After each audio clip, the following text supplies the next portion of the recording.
Toy izao indray ary havana ny tenjaraina izay omenantsika anio. Hoy ny tompo mifamindra fo araka ny voasoratra amin'ny Zakaria 7:5 mivaky toy izao amin'ny anaran'i Jesosy hoe izao nolazain'i Jehovah tompony maro, manaova fitsarana marina ary samy mifampiantra sy mifamindra fo amin'ny rahalahiny avy. Ary aza mampahory ny hafa indrindra ireo sahirana ara-pivelomana araka ny voasoratra amin'ny Zakaria 7:5 mivaky toy izao amin'ny anaran'i Jesosy hoe ary aza mampahory mpitondra-tena na ny kamboty na ny vahiny na ny mahantra ary aza mihevitra ny ao am-ponareo anisy ratsy ny rahalahinareo ianareo.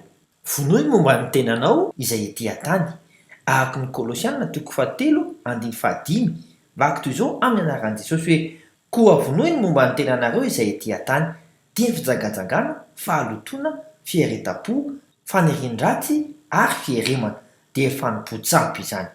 Aoka ro modely ao amin'ny Kristy ianao olona. Sahy, mandra-pioana tompoko.